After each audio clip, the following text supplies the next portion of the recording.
छत्रपती शिवाजी महाराज की जय भवानी। आज भारतरत्न डॉक्टर बाबासाहेब आंबेडकर यांना विनम्र अभिवादन। साहित्यरत्न लोकशाहीर अण्णाभाऊ साठे यांना मानाचा मुजरा आणि त्यांच्या स्मृतीस विनम्र अभिवादन करतो।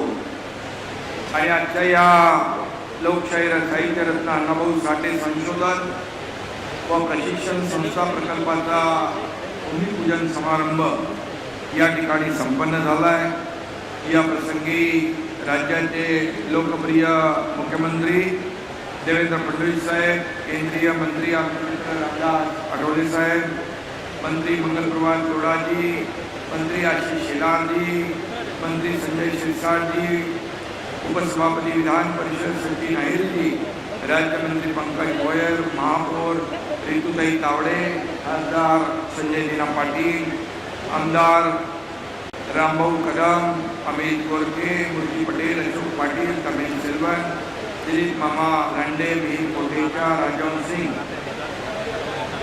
अमित साटम, कालिदास कोळंबकर, प्रसाद लाड, अरुण खान, महेंद्र कल्याणकर, शिवो आणि अण्णाभाऊंचे नातेवाईक सावित्रीबाई साठे, सचिन साठे, अशोक लोखंडे आणि त्यांचे सर्व अण्णाभाऊंचे नातेवाईक, सर्व व्यासपीठावरील सन्माननीय ज्योती साठे, ज्योतिताई देखील आहेत, ज्योती साठे आहेत, कांती साठे आहेत,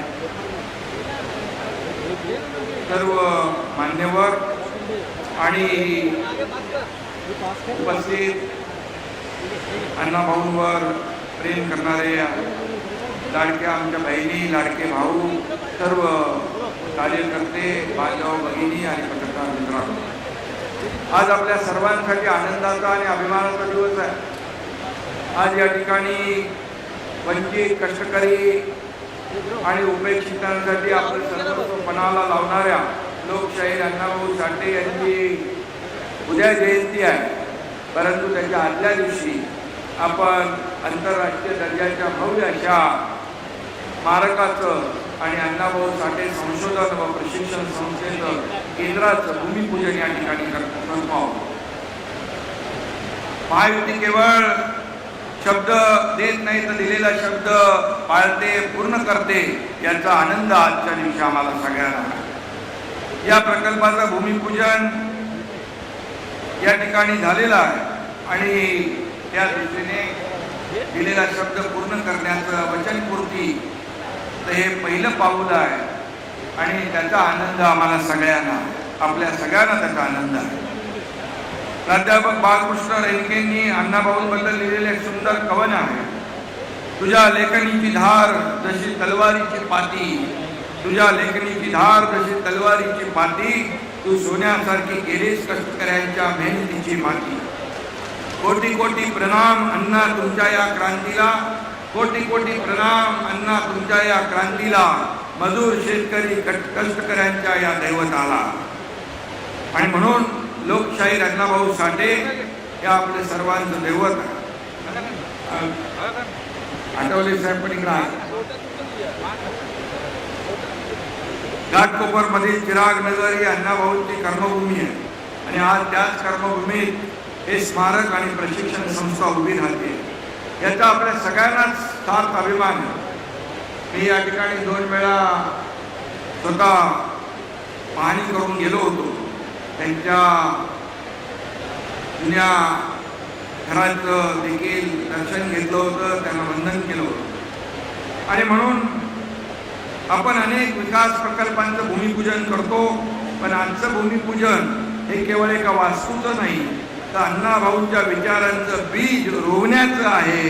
अशा प्रकारचा आनंद आज आपल्या सगळ्यांना आहे। केवळ पुतळा किंवा इमारत न उभं राहता त्या महापुरुषाच्या विचारांची प्राणप्रतिष्ठा आपण करत आहोत। हे केंद्र केवळ एक दगडाचं स्मारक न राहता सामाजिक बदलाचं इंजिन म्हणून काम करेल, हा विश्वास या ठिकाणी मी व्यक्त करतो। या प्रकल्पासाठी 300 कोटीची आर्थिक तरतूद केलेली आहे, परंतु त्यामध्ये काही कमी पडणार नाही। मुख्यमंत्री स्वतः इथं आहे, मी आहे. त्यामुळे जे जे काही लागेल हे स्मारक भव्य दिव्य असं अतिशय आंतरराष्ट्रीय दर्जाचं स्मारक कसं होईल यासाठी सरकार पूर्णपणे या ठिकाणी जे जे काही लागेल ते करेल. इथं अण्णाभाऊंचा 20 मीटर उंचीचा ब्रांजचा पुतळा या ठिकाणी उभारला जाईल. फकीरा या प्रसिद्ध कादंबरीवर आधारित जगातील सर्वात मोठं पुस्तक शिल्प इथं उभारलं जाईल. मॉडर्न ग्रंथालय, संशोधन प्रशिक्षण केंद्र, कौशल्य विकास केंद्र, UPSC MPSCच्या विद्यार्थ्यांसाठी इथं मार्गदर्शन केंद्र, अत्याधुनिक डिजिटल ऑडिओ व्हिज्युअल दालन असेल. मुलांसाठी डिस्कवरी झोन सारख्या अनेक सुविधा इथं पुरवल्या जातील. ते फक्त स्मारक नसेल, ते या ठिकाणी सखोल संशोधन देखील होईल. आणि यामुळेच अण्णाभाऊंचे विचार केवळ पुस्तकापुरते मर्यादित राहणार नाही, तर आधुनिक तंत्रज्ञानाच्या माध्यमातून ते जगभर पोहोचतील असा विश्वास या ठिकाणी व्यक्त करतो. इथून प्रेरणा घेत नव्या पिढीतून एखादा अण्णाभाऊ सुद्धा निर्माण होईल. अशा प्रकारचे स्मारक ऊर्जा देणारं, प्रेरणा देणारं ठरेल. महात्मा ज्योतिराव फुले आणि भारतरत्न डॉक्टर बाबासाहेब आंबेडकर यांचा पुरोगामी वारसा घेऊन लोकशाहीर अण्णाभाऊ साठे उभे राहिले. लोकशाहीर अण्णाभाऊने आपल्या लेखणीतून आणि शायरीतून शोषित, वंचित, कष्टकरी, पीडित जनतेचा आवाज जगभरात पोहोचवण्याचं काम केलं. अण्णाभाऊ नेहमी म्हणायचे, पृथ्वी शेषाच्या मस्तकावर नाही तर कष्टकरांच्या तळहातावर तरलेली आहे. हे वाक्य म्हणजे महाराष्ट्राच्या विकासाचं मुख्य तत्वज्ञान आहे असं म्हटलं तर वावगं ठरणार नाही. म्हणूनच आमचं सरकार कष्टकऱ्यांच्या, गरिबांच्या, शेतकऱ्यांच्या, वारकऱ्यांच्या आणि वंचितांच्या सन्मानाला सर्वोच्च प्राधान्य देत आहे. अण्णाभाऊंनी गिरणी कामगारांच्या देखील प्रश्नांना हात घालला, त्यांच्यासाठी देखील त्यांनी संघर्ष केला. आणि म्हणून आमचं सरकार या ठिकाणी गिरणी कामगारांना देखील मोठ्या प्रमाणावर घरं देण्याचा निर्णय आपल्या सरकारने घेतलेला. 2 वर्षापूर्वी रमाबाई आंबेडकर नगर आणि कामराज नगरमध्ये झोपडीधारकांना त्याचा उल्लेख आपल्या कल्याणकरांनी केलेला आहे. सुसज्ज घरं देण्याच्या प्रकल्पाची देखील सुरुवात झाली. तिथला कष्टकरी आता उंच टॉवरमध्ये राहायला येईल. महायुती सरकार फक्त इमारती उभ्या करत नाही, तर गरीब आणि सर्वसामान्य कुटुंबाचं आयुष्य नव्याने साकारत आहे. या स्मारकाच्या उभारणीतले सर्व अडथळे दूर करण्याचं ऐतिहासिक काम SRAने केलेलं आहे आणि त्या सर्व अधिकाऱ्यांचं मुख्यमंत्र्यांनी देखील अभिनंदन केलेलं आहे. आणि म्हणून या प्रकल्पासाठी जागा उपलब्ध करून देणे हे मोठं आव्हान होतं, पण SRAने अत्यंत संवेदनशीलतेने माणुसकी जपत हे काम पूर्ण केलं, याचाही आनंद आहे.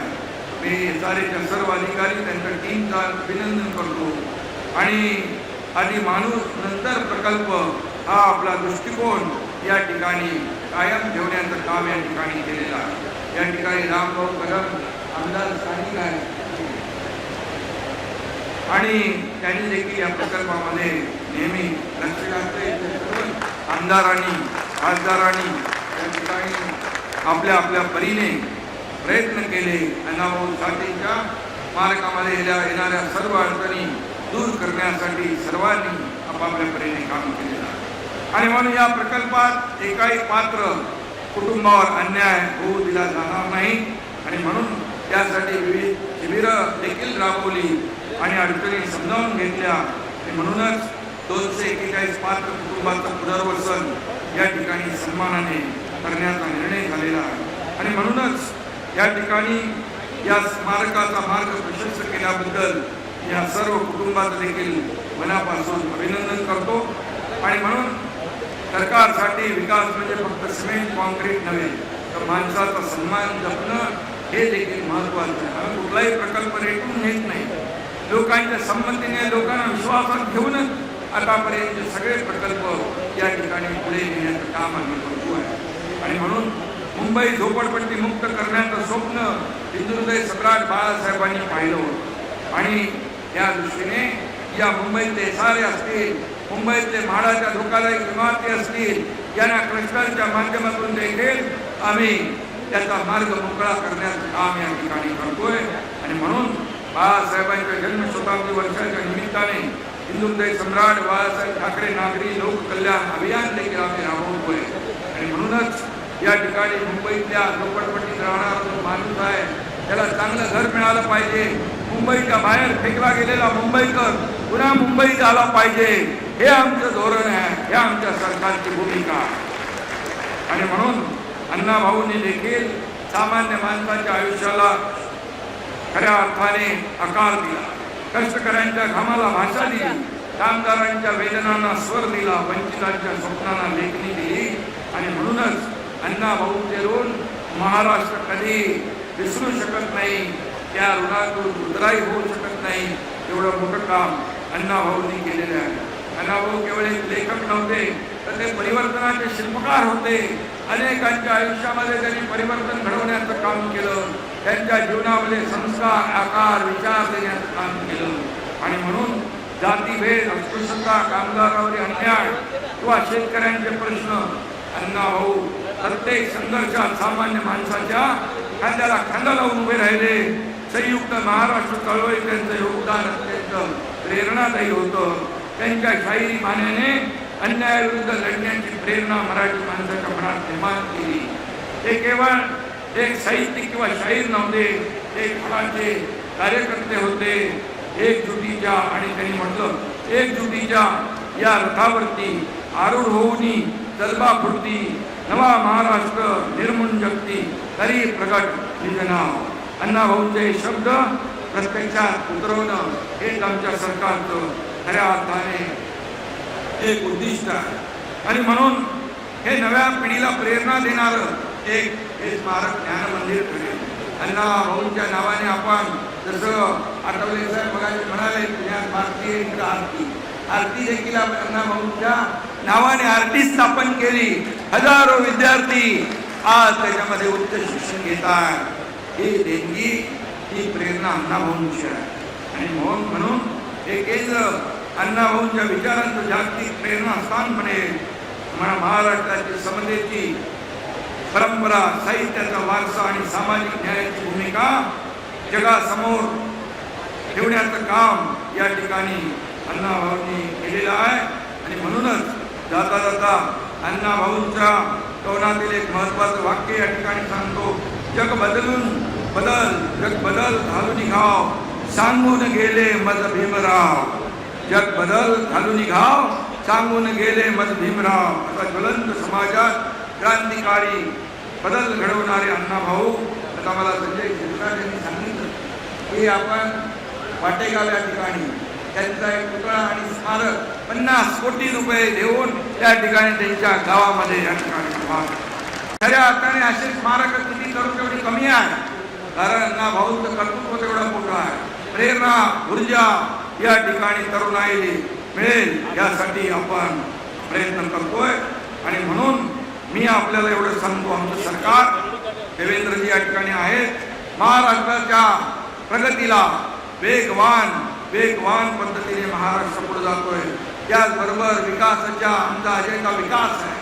आमचा अजेंडा सर्वसामान्यांच्या आयुष्यामध्ये जीवनामध्ये बदल घडवणं आहे. आणि म्हणून महाराष्ट्र पुढे चालला आहे. त्याच्या पाठीशी अण्णाभाऊंसारख्या थोर व्यक्तिमत्वांची प्रेरणा आहे. आणि म्हणून किती काही अडचणी आल्या तरी सुद्धा आमचं सरकार या सर्व अडचणींवर मात करून या महाराष्ट्राला पुढे नेल्याशिवाय राहणार नाही, अशी भावना या ठिकाणी व्यक्त करतो. आणि जाता जाता एवढंच सांगतो, समाजसेवा करताना वाटेत येऊ द्या किती काटे, समाजसेवा करताना वाटेत येऊ द्या किती काटे, एकच आदर्श ठेवा अण्णाभाऊ साठे. धन्यवाद. जय हिंद, जय महाराज, जय भीम.